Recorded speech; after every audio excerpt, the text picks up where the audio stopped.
नमस्कार विद्यार्थी मित्रांनो, भारतीय साहित्यामधील सर्वोत्कृष्ट समजला जाणारा पुरस्कार म्हणजे ज्ञानपीठ पुरस्कार होय। हा ज्ञानपीठ पुरस्कार आपल्या मराठी व्यक्तींना म्हणजे महाराष्ट्रातील किती व्यक्तींना प्राप्त झालेला आहे असा आपल्याला प्रश्न विचारत असतो। आणि मराठी व्यक्तींना जो काही ज्ञानपीठ पुरस्कार प्राप्त झालेला आहे तर त्यांच्या कोणत्या साहित्याबद्दल प्राप्त झालेला आहे असं सुद्धा प्रश्न असतो।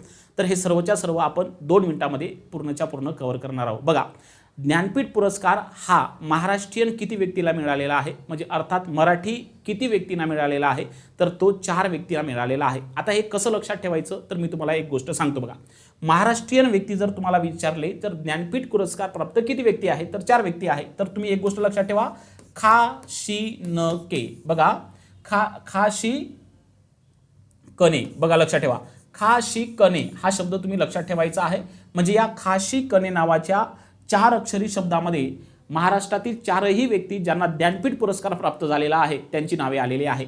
बघा, खा म्हणजे खांडेकर ज्यांना आपण वि स खांडेकर म्हणतो, शी म्हणजे शिरवाडकर ज्यांना आपण विष्णू वामन शिरवाडकर असं म्हणत असतो, क म्हणजे करंदीकर म्हणजे वि दा करंदीकर, आणि ने म्हणजे नेमाडे ज्यांना आपण भालचंद्र नेमाडे असं म्हणत असतो।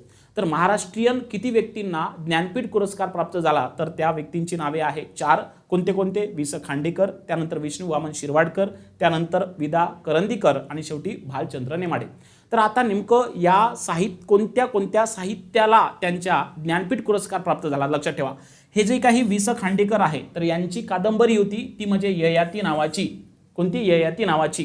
त्याच्यानंतर हे जे काही शिरवाडकर आहे तर शिरवाडकर यांचं नाटक होतं ते म्हणजे नटसम्राट, यांना ज्ञानपीठ पुरस्कार प्राप्त झालेला होता।